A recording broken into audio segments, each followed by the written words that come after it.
Welcome to Persevere, the podcast that sheds light on the grit and passion of creatives on their journeys. Award-winning destination photographer Ian Ivey is host to these incredible stories to encourage you to pursue your passions.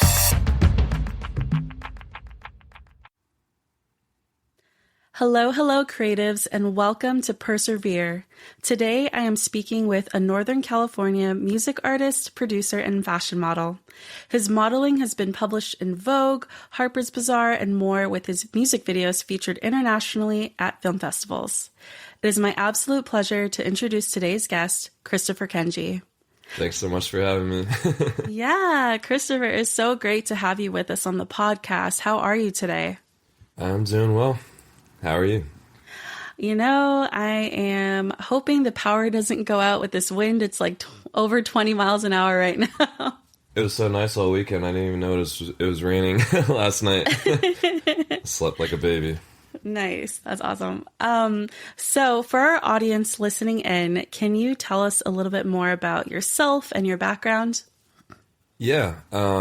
So first and foremost, I would say that ever since I was a little kid, music has been my biggest passion, and I believe it will always be that way. Mm-hmm. And yeah, I started playing guitar as a kid, and from there kind of got into songwriting pretty immediately. Like ever since I started playing guitar, I was always writing my own songs with whatever chords I knew at the time or whatever sounded good on my guitar. And then that developed into singing later and into producing, and then randomly got thrown into modeling. Never thought I would ever do it in my life, or ever thought I could do it in my life. And yeah, here I am, kind of just doing a little bit of everything. Not really sure exactly what I'm doing all the time, but it's a good time, and I'm super grateful. Yeah, I love that you are just a multifaceted artist, honestly. Well, thank you. Yeah, and I think how you said you started playing guitar when you were a kid, like that is, really cool. Did you always know you wanted to play guitar, or did you try out any other instruments in elementary school? I know for me, I ended up playing flute and French horn, so I don't know if that was ever your bag. I think the French horn, someone was telling me that's like the hardest instrument at least in maybe concert band. I don't know. But yeah, I was pretty set on guitar when I was a kid. I just, it was this whole, I don't need to get into the story, but I got really into guitar, and then eventually, because I would end up just playing guitar all day for like 6-7 hours a day in my room by myself. My family was like, wow, that was a great, investment, and stopped them from, playing video games all day. So they were like, oh, we should get my brother a drum set. And so they got him this little electronic drum set, which he played for about a week and then kind of just stopped being interested in it, I guess. And then I kind of eventually hopped over, and I was like, I should learn how to play this thing. And so I ended up playing drums every single day after school for a while. It was to my dad's iPod Classic, so I would just plug in and play to specifically Beverly Hills by Weezer, Toxicity by System of a Down, and Cold Hard Bitch by Jet. Yes. Every single day after school. And literally those 3 songs taught me how to play drums. And I ended up playing drums with actually a lot of different bands throughout the years, in like high school, through college, and after a little bit. But yeah, I love playing drums, and singing, that was a whole other journey. But yeah, originally it all just started from me wanting to play guitar. I originally just wanted to be a guitar player in a band, and that was my dream. Yeah. And then all this other stuff just kind of happened, and I was like, I'm just gonna see where this takes me, I guess. Yeah, well, it sounds like your brother kind of left you high and dry with the drums. So you're like, well, someone's got to do it, so it might as well be me. Yeah, and my dad played drums in high school with like a band, and he showed me some basic stuff, and that definitely helped.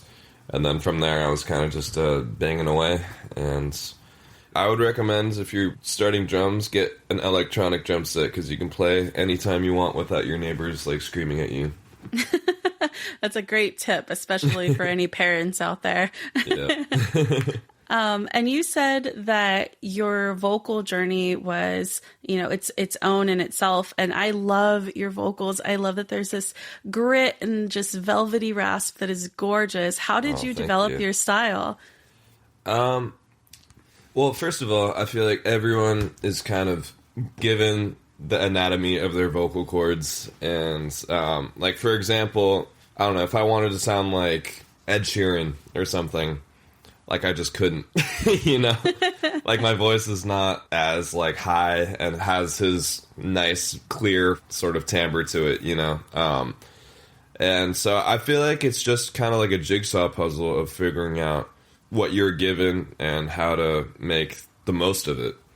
I actually remember, I was just thinking about this the other day, because people often ask me sort of about, like, why my voice sounds gritty or raspy or how I do that. And I remember it was actually when I was a little kid on the bus. I hadn't thought about this for so long until, like, the other day. The bus driver, I think he just got really fed up with it, all the kids just being really loud, and he kept telling us all to quiet down, basically being like, shut up. And like, no one was listening, so I just turned around and tried to get all the kids to quiet down. I was like this little shy kid, and I just remember no one was quieting down, so I turned around and I was like, shut up! I just screamed. I didn't mean it to be scary sounding. I just meant it so that everyone could hear it. It was like this insane, like, I didn't know my voice could do that. And we're channeling Steven Tyler. Yeah, and everyone was like, oh, because I never really raised my voice. And that was the first time where I was, like, voice technically distorted, and I was like, whoa, that was kind of intense. I felt it through my whole body. But anyway, I remember when I first started singing in high school, immediately I noticed I couldn't sound like a lot of the singers I loved and wanted to sound like, tenors. For example, I'm like a low baritone, if not a bass, which is pretty much the lowest on the spectrum for men. And then, tenor, which most people you listen to in contemporary music are, like Steven Tyler, like Freddie Mercury, like all of the Beatles, like Bruno Mars, Ed Sheeran, you name it.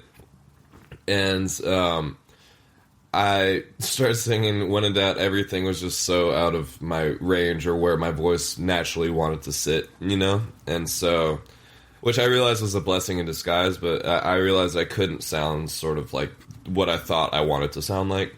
Yeah. Also, if you're trying to learn how to sing, my best advice, and I've said this before and I'll say it again, is to find a place where you could sing as loudly and as badly as possible without anyone ever hearing you. And my place was my car. This is, I guess, in high school. It was like a sophomore, junior year when I first started singing. I didn't even tell anyone that I was doing this. I would just drive and park outside somewhere where people wouldn't bother me. And I would just practice singing every day and recording myself on my, I forget what phone I had. It wasn't an iPhone. It had like a really bad playback. Like, you'd record it and it came out all like tinny and bad sounding.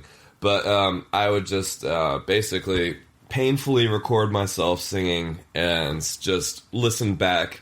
And, most of the time, most of it was just like, okay, this is not working. We need to figure out how to not do that. But I don't know, there's certain things sort of like that situation when I was a kid. My voice would naturally resonate. Technically, it's called vocal fry distortion, where my voice would distort at certain points.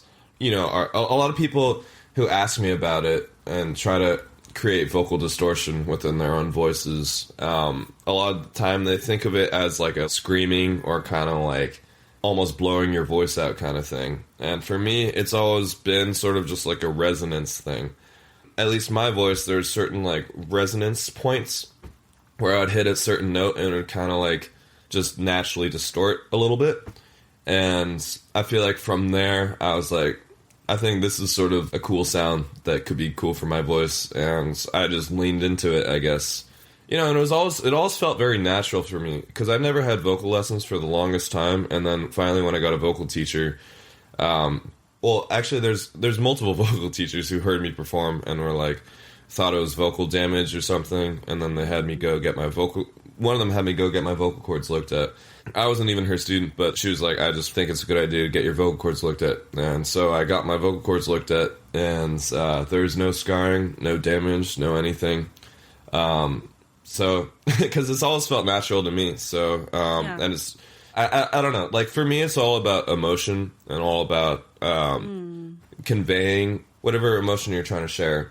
You know, have that felt through what you're singing. And so for me, there'll be points where I don't want my voice to necessarily be super gritty and raspy, you know? And so I think it's an important thing to learn how to control it if you're a singer, and not just...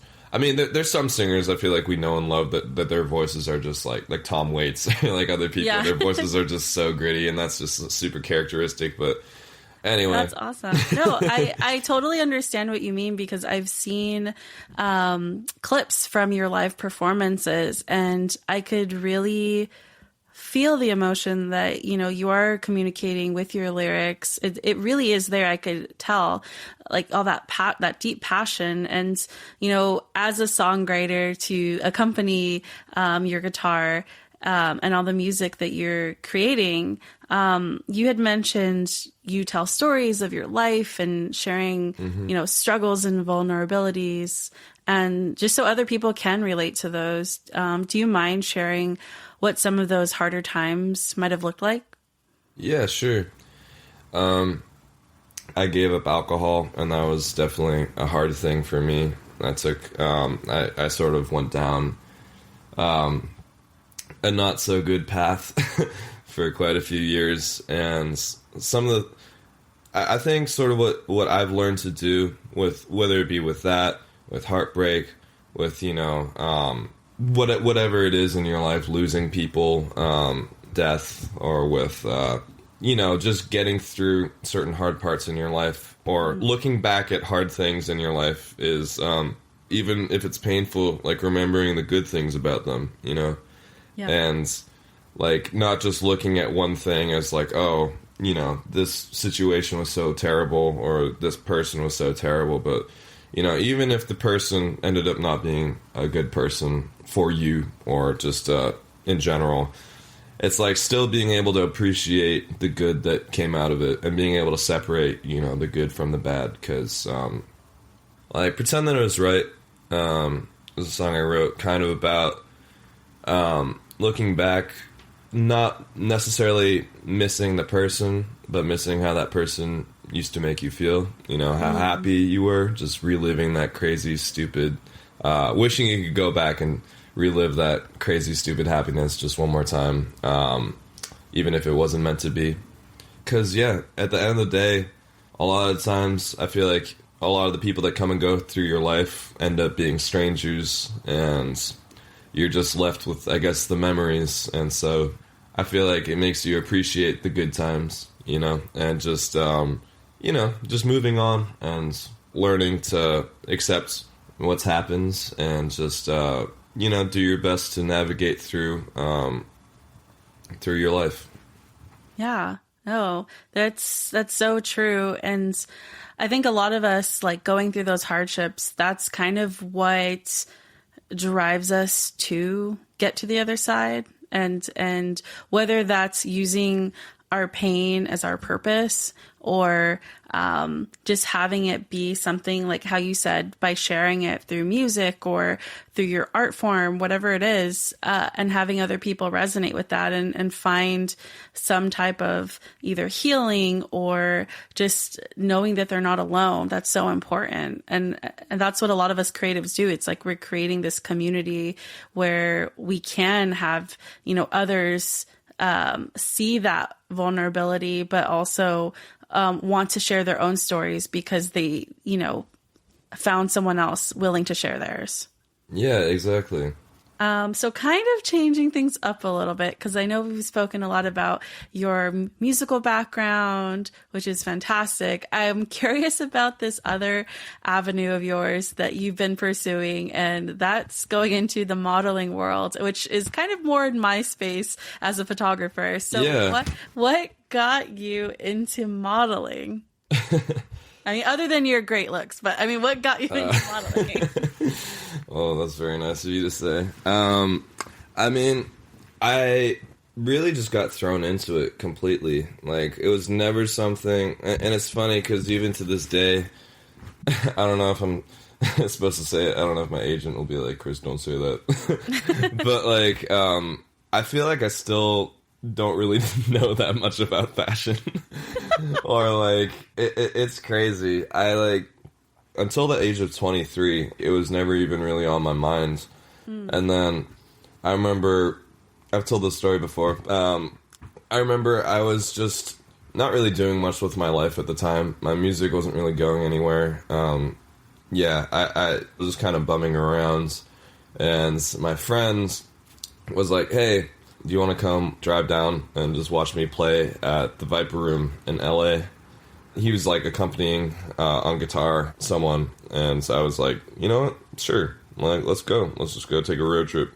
So we drove for like 7 hours down, and when we got there, I didn't know that I was going to be hanging out with his new girlfriend. But we got there, I thought it was just going to be us two, but then he was like, oh hey Chris, like, my girlfriend. Or I think I had met her before, like briefly once, but I didn't know she was going to be there.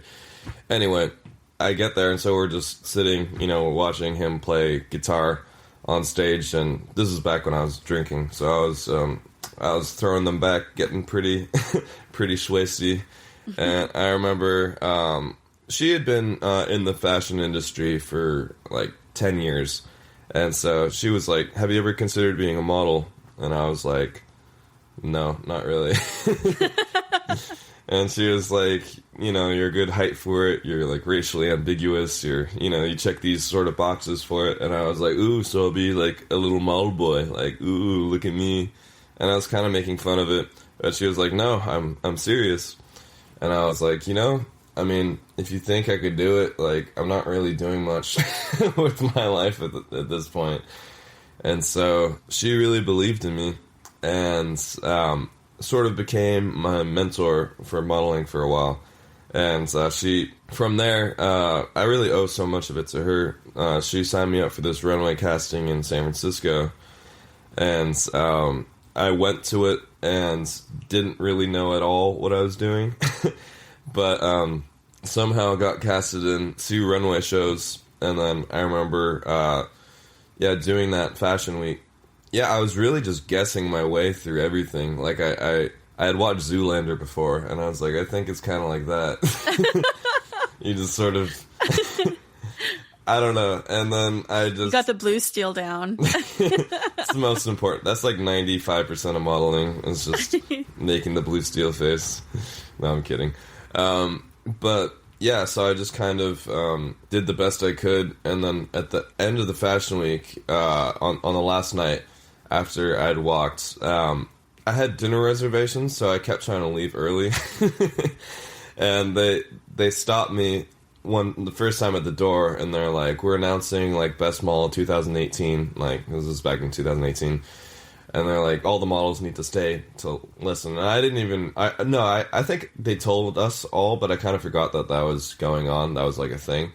And I was like, oh, well, there's literally no way. You're like, there's no way it's going to be me. Yeah. I was like, there's people who just done way bigger stuff. This is my first... I don't even know what I'm doing, And so I was like, there's no way it could be me. And so then I tried to leave again because I was hungry. And then you're just like desperately trying to go get a taco or something. And you're like, yeah. Can I leave? And then they stopped me again, and they're like, we're not supposed to tell you this, but you won Best Model 2018, and you need to make this speech in front of all these people. I was literally speechless. I was like, what? I was like, are you kidding? Like, is this actually happening? And I was like, okay.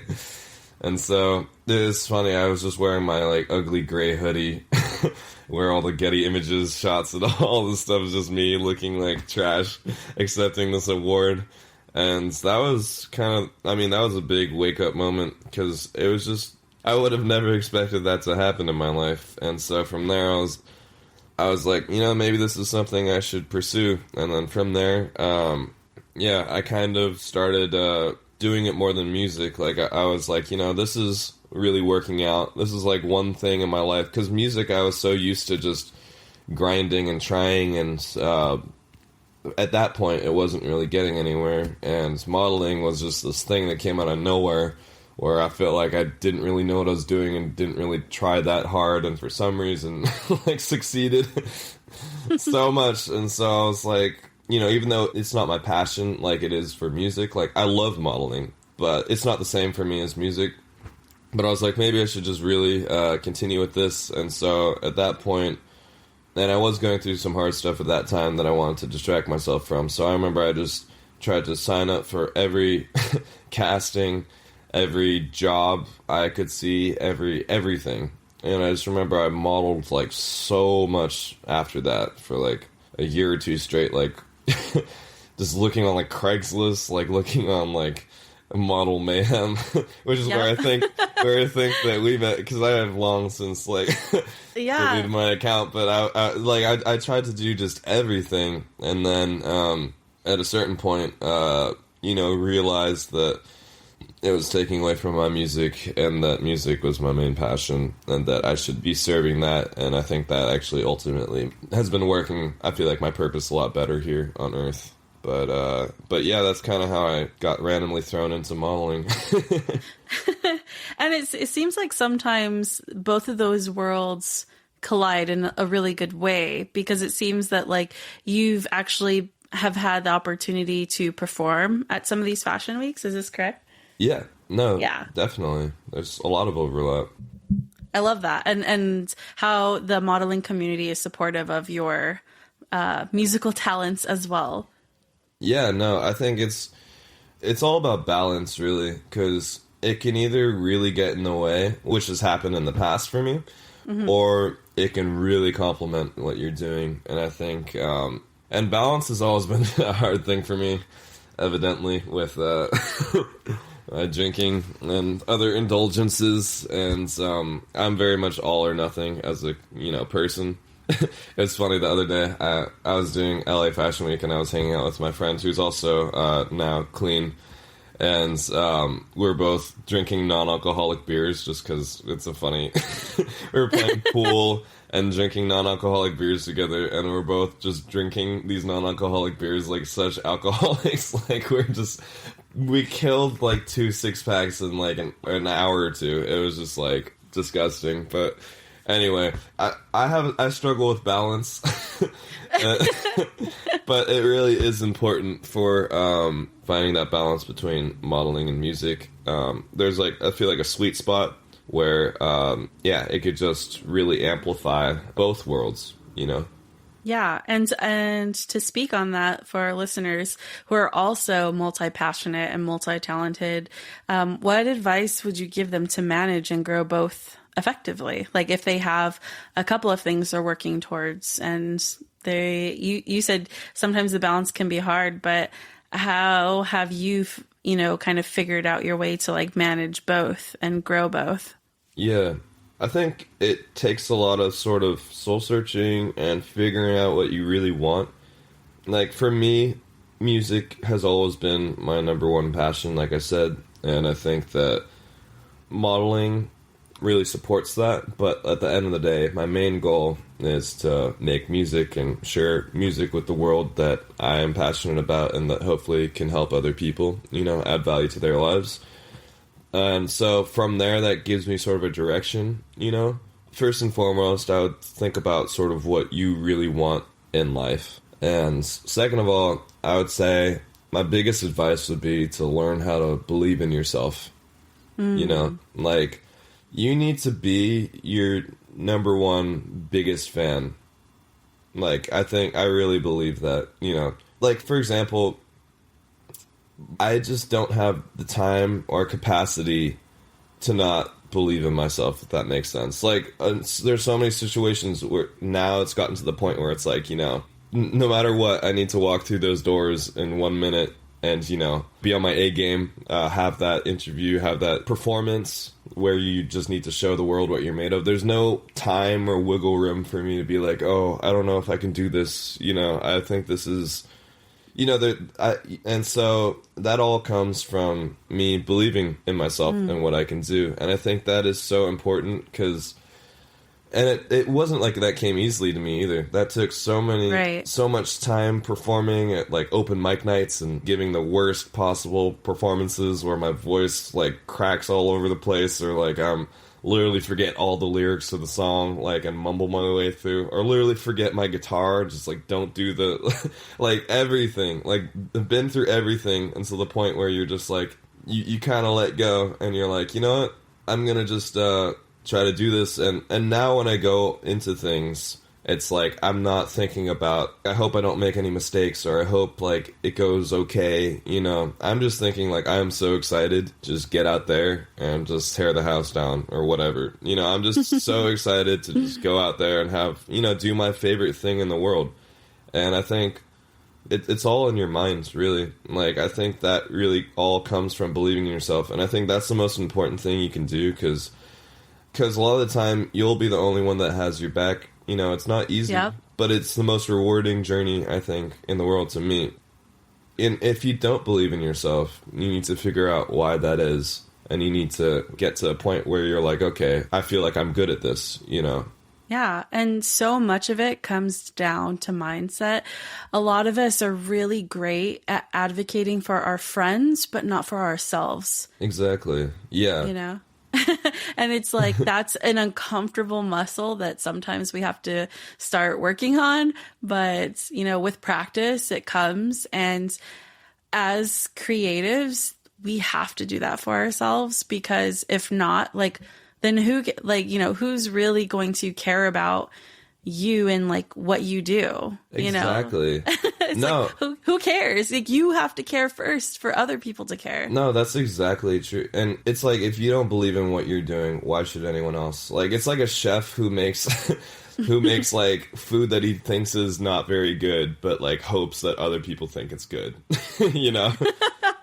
It's like, why would, like, even if maybe some people do, it's like, that's not like a good recipe, no pun intended, for success, you know?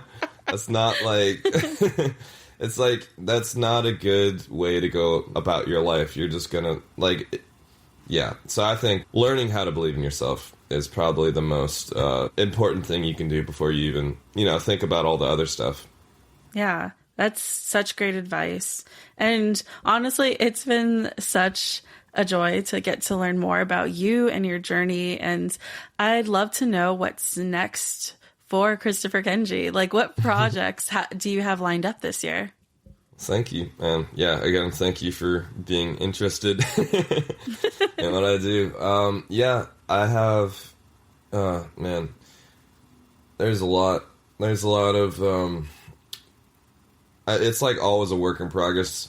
I have a lot of projects. The most recent thing is I have this music video for my song Never Enough, which is my latest single, coming out sometime in the next few weeks. We haven't set an exact release date for it, but it probably should be out in this next, probably, I would say, 2 weeks. And yeah, I get buried alive and murdered in it. Wow. Which, it's funny because things are different now, like, than maybe they were even like a year or 2 years ago. Like, I have an agent and a production team and now a distribution team. Shout out to Diverse Talent Management, Trickshot Productions, and Soundcheck Distribution. But gotta shout out the squad. Yeah, gotta shout out the squad. But yeah, so for my music video, it's funny, like, what happens in my music video, like, I get to sort of give what I was trying to convey with the song to my production team. And it's up to the director to, you know, come up with the storyboard and, you know, consolidate all the different parts and moving parts of the music video. And so he came to me with the storyboard and he was like, yeah, so just hear me out. you're going to be buried alive and murdered, and there's going to be all this crazy stuff that happens. And I was like, okay. You know, I only have so many ideas in my head, and it's really cool sort of collaborating with other people who are experts in their own field, who just take sort of what you do and create a whole nother avenue to it. But anyway, it was shot over the course of 2 really, really long days. In Grace Cathedral in San Francisco, and and in Joaquin Miller Park in Oakland. Nice. Yep. Cool. Yeah, I definitely know Grace Cathedral. College years, hanging out around there at night, being a hooligan. So nice. Shenanigans. But yeah. On that note, I really appreciate all of the things that you shared today, and I'm sure many of our listeners have. Where can our listeners find you and follow for more information and to learn when your new music video comes out? I'm probably most active on Instagram and YouTube, which you can find me at both Instagram.com/Christopher Kenji or YouTube.com/Christopher Kenji. I am also on TikTok. I need to probably be more active on it. I'm trying really hard to like it. I don't know. It just kind of makes me feel like I'm a college kid trying to go to a high school party. You know, that's what like going on TikTok makes me feel like. I like that comparison. But I know it's good for career and for discovery. So I'll be trying to put more stuff on TikTok, which is tiktok.com/@Christopher Kenji. And I'm on all streaming platforms: Spotify, Apple Music, iTunes, Tidal, you name it. If you search Christopher Kenji, you can find me. And thank you again so much for having me. It was lovely talking to you. Lovely finally getting to meet you. And hopefully we can do a shoot soon. Yeah, let me know.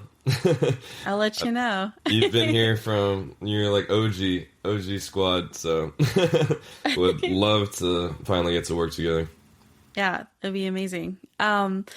So thank you, listeners, for tuning in today, and we hope that you found this episode inspiring for your own creative journey. As always, we are sending good vibes to thrive and hope you are one step closer to pursuing your passions. Yeah, thank you so much, everyone, for listening. All right. Peace. Bye.